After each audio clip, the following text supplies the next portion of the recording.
Hi and welcome to the Digital Camera School. Today's module we're going to be talking about the exposure triangle.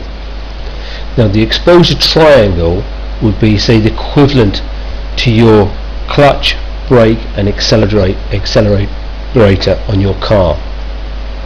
If you don't understand them, then there's no way you're going to be able to drive.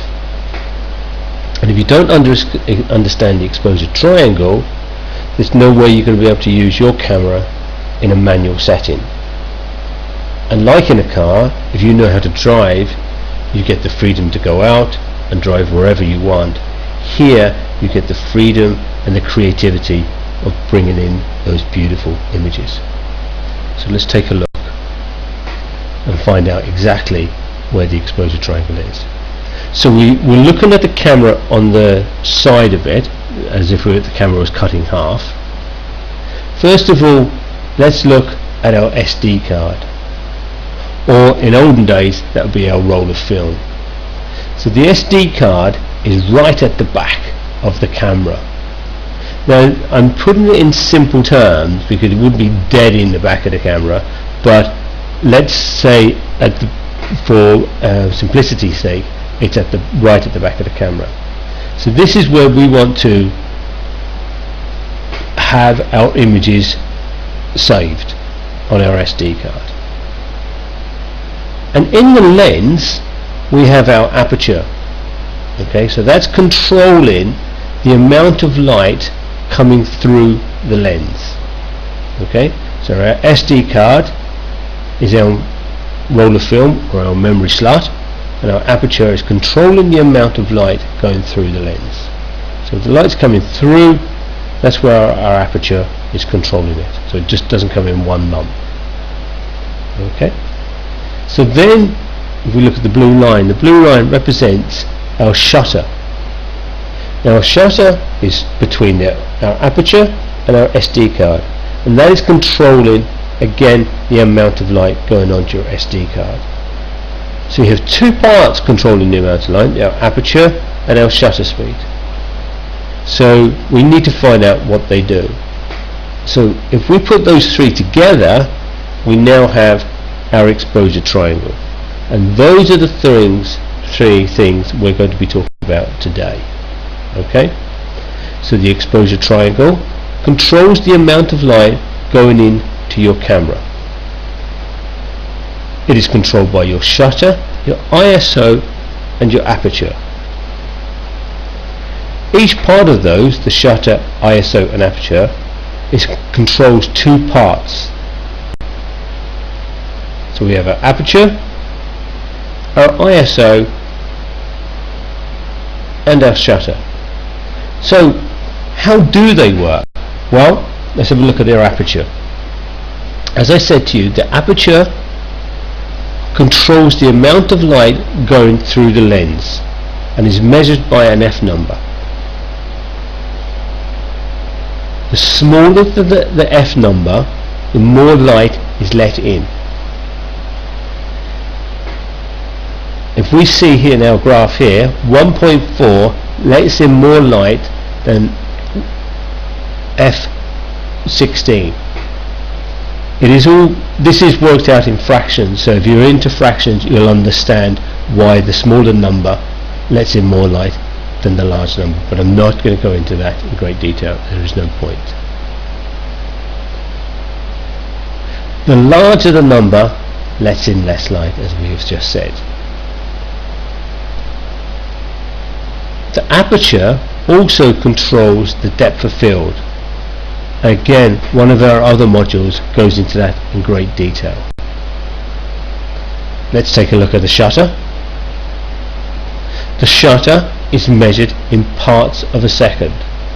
1/115 is 15th of a second. 1/4000 is 4,000th of a second. Now, they do go below 1/115, right down to a letter B standing for bulb. Okay, bulb, if you press your finger on your shutter, the shutter stays open until you release your finger off the shutter. shutter controls the amount of light and the motion of the picture. So the slower shutter shows movement in your picture. So we have a waterfall and it's gushing down. We want to make it look like it's absolutely gushing down. What we will do is we will use a slow shutter.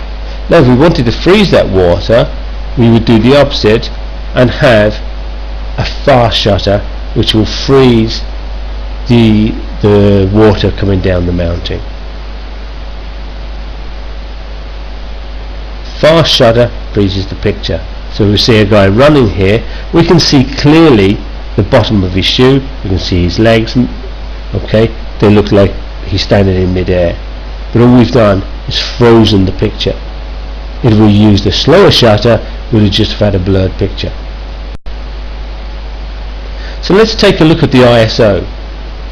ISO, before we had SD cards and memory cards, etc., we used to have rolls of film, and each roll of film had numbers on it: 100, 400, 800, etc. And each one was sensitive towards light.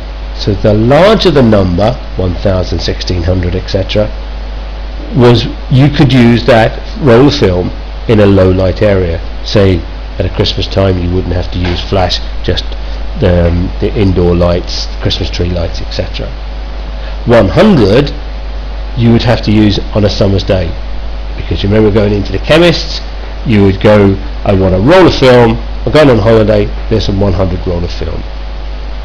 Today we only have one memory card, so it's either an SD card, compact flash card, etc. But we have to make that sensitive towards light instead of having all different types. So the ISO is how sensitive you make your memory card towards light. Okay, so if we have 100, we need lots of light. If we have 1600, we don't need as much light.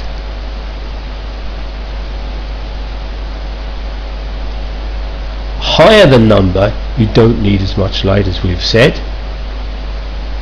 Higher the number makes the image less sharp. You will get grain or noise, depending on which one you want to use. Noise is the verb that we use today, and it, like years ago we used to have lots of grain in our pictures. We have the similar in noise today. Okay, but the higher the number, you will get more noise. But nowadays, instead of using just 1000, 1600, you can use 3200, 6400, and you will get, say, depending on the camera, you could get, using a 3200, you could get noise of, say, 800. So you really push your camera to the limits.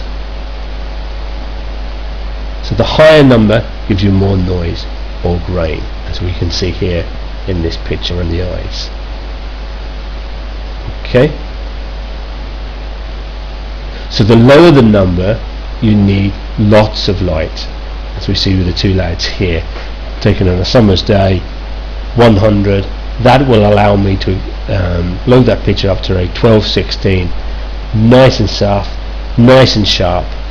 Okay, if we blew up a 3200, 6400, okay, we would probably start getting a bit of noise, especially with having it expanded to, say, 12 to 16 inches. So that's the digital camera ISO. So the aperture controls the depth of field and the amount of light going through the lens, and it's worked in F numbers, F22, F16, right up to F1. And remember, F1 lets in more light than F22. The shutter controls the movement of the picture. So if we want to freeze it, so if someone's running, we want to freeze them, okay, we use a fast shutter, 4000, 2000. But if we want to see that person blurred slightly to show the movement, we'd use, depending on how fast the person is moving, say 1/60 or 1/30. The ISO controls the noise or the grain of the picture, and it controls the sensitivity of the ISO. Okay, 64 we need a lot of light, 6400 we don't need hardly any light. Okay, so thank you for watching. If you would like more details, please go to our website, thedigitalcameraschool.com. I hope you have learned a little bit. Please drop me a line if you want to learn any more and ask any questions.